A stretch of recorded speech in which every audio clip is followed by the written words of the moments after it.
Go.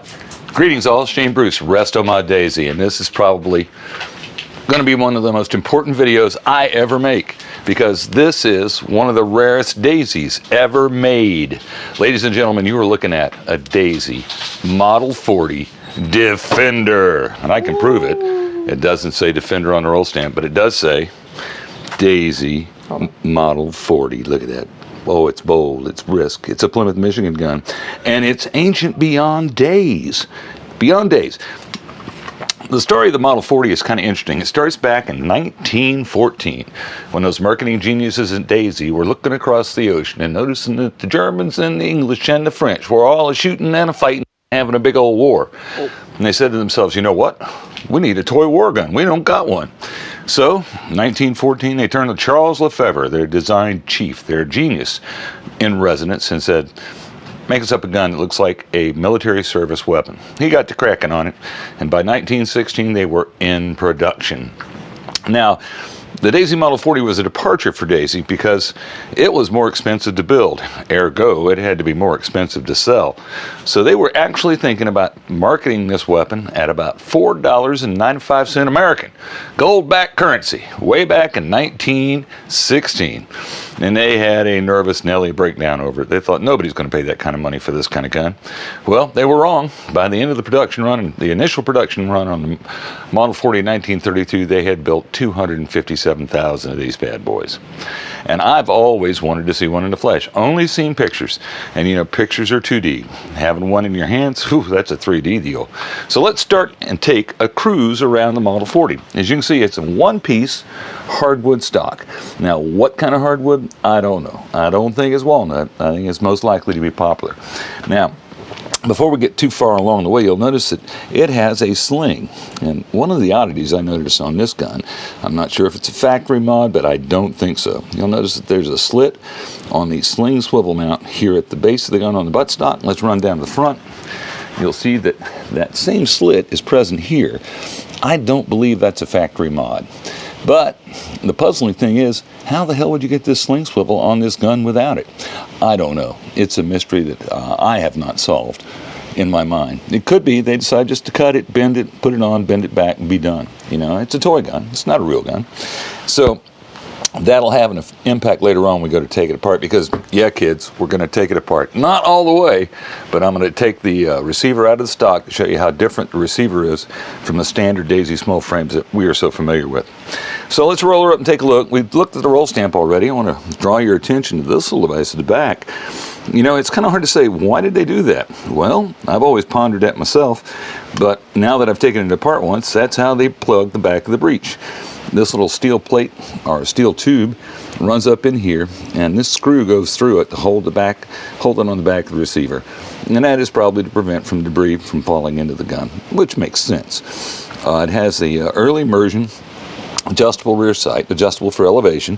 This was common to the Model 25 too, and it has some other design elements that were common to the Model 25. Not a surprise, because Charles Lefevre built the Model 25, designed it and built it, and this is one of his pieces, so it's got some neat stuff on it. I'll show you that in just a few minutes. Now, as we've discussed, it's got the one-piece full-length wood stock. It goes down here to a barrel band because, you know, you ain't got no army rifle if you ain't got no sling. How are you supposed to put it on your shoulder and march around the woods? You can't do it without a sling. Got to have a sling. Everybody understood that. Here's the crazy part. Back out of touch. This is also the only Daisy ever made with a detachable bayonet tipped in genuine rubber. Now, adventurous youths back in the day, I'm told, I don't know, I never met one, routinely hacksawed this bit off and put a bit of a point on it. That could be poke your eye out, kid. More than poke your eye out, poke your heart out. I mean, think about it. This is a stout piece of equipment. Folded steel.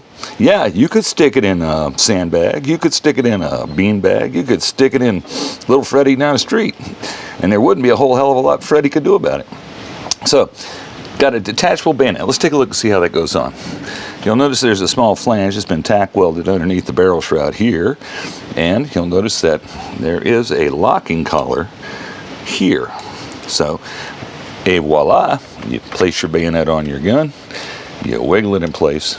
It's a bit of a wiggle too, till you get down to this part, and then you give her a twist. And that way it won't jerk off. When you stick it in the side of your enemy, it won't just flop off the gun when you pull it out. Huzzah. It's handy. You need to have that kind of benefit. Let's back out and get the long view. Bayoneting. Oh man, look at that. That is so cool. Now, so we covered the bayonet. Let's detach the bayonet. To unlock the bayonet, you line up the pieces and you wiggle it off. Come on now. Come on. Wiggle it off. Now, because it was a Charles Lefebvre design, it also had the 50-round spring-loaded shot tube / magazine. And I want to show you guys this because this is the only one of these I've ever seen. This is about as early a shot tube as I have ever seen. Now, according to Daisy King over on the internet, if you were fortunate enough to bookmark his pages before the site went down, you could run over there and take a look at 7 early variations of the Daisy Model 25 shot tube. And this one kind of falls in place with variant 2. Now, what makes it a variant 2? It has a small flange follower as opposed to a large flange follower. It does not have an interrupted thread. In other words, it's designed to thread in and stay put, not spin, like later versions of this shot tube were enabled. It also has, if you'll notice, a metal shroud that covers the BBs and the loading port, but is separate from the barrel. It has a little flange that's silver soldered in place to hold the barrel in place. And then you have the very, very short cap. This is maybe a 1/4 inch deep. Later on, they were more like a 1/2 inch. Now, I think it's been worked on. And the reason I say that is the level of soldering that we see here doesn't look like Daisy factory quality. And when you look on the backside, you'll see it's puddled up in there. So I think maybe sometime after the gun was bought, after it had been used heavily, an incident occurred, an accident occurred, an act of God, and somebody had to put this thing back on and got after it with a blowtorch and some solder paste or some bronze or whatever they used. But they got it working again. And that's the hallmark of a Daisy. If you do break one, you can fix it. But I think this is at least a variant 2 early gun. So the guns were in production, I think it was 1932. No, 1932 they went to the spring retainer so the guns could shoot steel BBs. This is a lead BB speed loader. And this is what the lead BBs look like. You can buy them from Game-O these days. Oh, I can't open that one-handed. Well, I can. You hold the camera. Ooh, look at that. Game-O is actually Omega. Okay, Bob. No, now it's Game-O again. Omega again. And there they are. 177 caliber lead BBs. Pretty nice stuff. I'll tell you what, when you fire the lead BBs, even though this gun doesn't run that fast, they weigh more than the steel BBs do. It got a bigger thump when they hit a target. It's kind of neat, but, Game-O, pricey, I don't know, the customer is contemplating an idea I gave him. I said, what we should do is go ahead and get a later version of the same shot tube, but set up for steel BBs. And the steel BB shot tubes are set up with a retaining spring. That way you could buy the cheap BBs and fire them in the gun. And wouldn't be restricted just to lead BBs. But you have the original shot tube, so if you want to shoot lead for a reminiscence match or whatever, you can do so. So he's agreed to that. We'll send that along.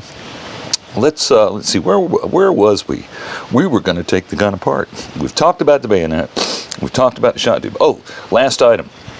This is the failed dream. The customer also had one of these Jim Dandy Daisy 300 telescopic sights. And originally the job description was, can you fit that on there without modding the gun? Now I said, send it on, we'll see. I happen to have another 300 sight that has a rear mount. And the only way that we could get this to happen, and you gotta admit, that is pretty freaking cool. If we could have got it on the gun without modding the stock and modding the receiver, we'd have done that. But he's kind of skittish on it because, it's an original. So you don't want to mess around with it too much. I'm not restrictive that way myself, but I would have never got one this clean. Anyway, we didn't do the mod because we would have had to cut make a small aperture cut here on the forestock to allow the front sight clamp to work. And we would have had to drill a hole in the receiver plug back here to be able to mount the rear sights. But man, I mean, that would have just been, that's coolio. I mean, talk about looking like a Whitworth. Geez Louise, that'd be sharp. I might end up, if I ever get one of these, I'm going to do it anyway.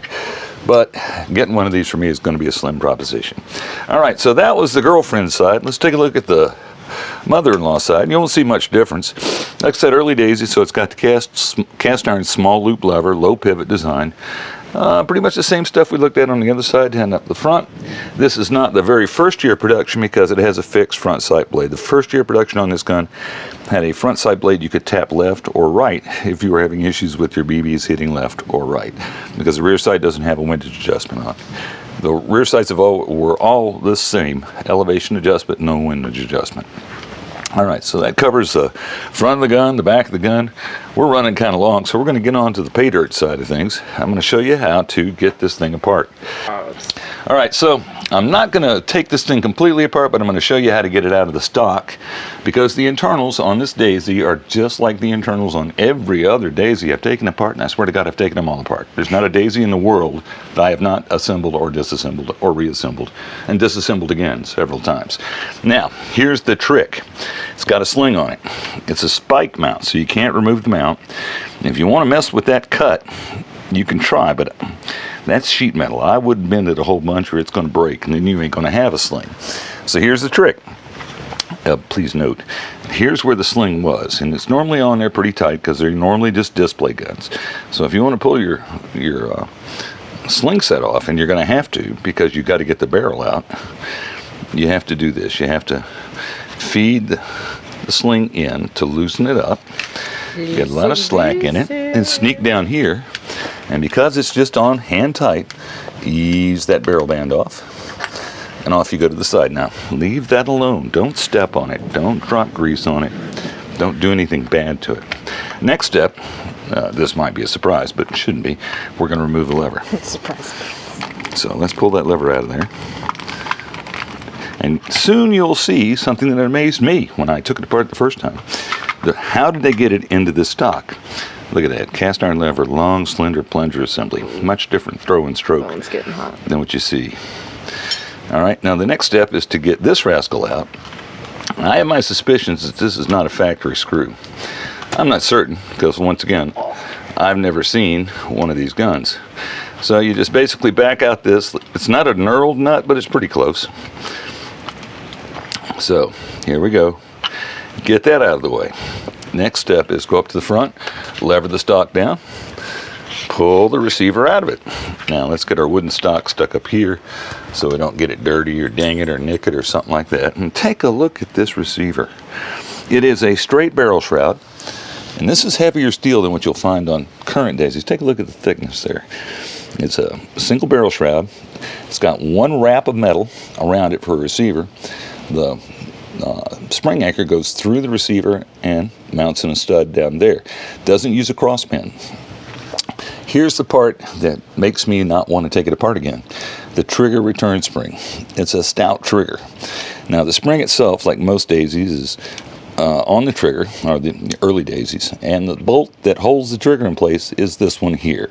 So if we back that bolt out, as you can see, it's about flush with the backside of the receiver, then you can take the spring out of battery and then pull this plug, and then after that it's exactly like every other daisy you've ever seen.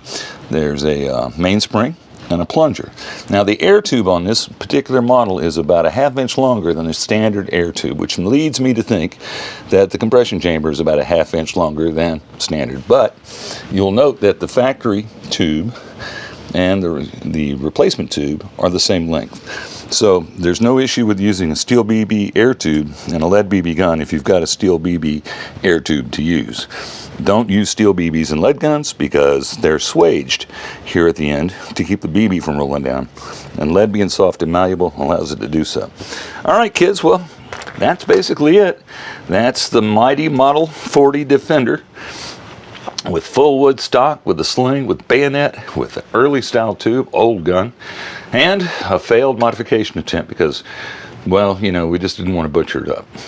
That's all we've got for you tonight, kids. This is Restomod, Shane Bruce with Restomod Daisy, signing off.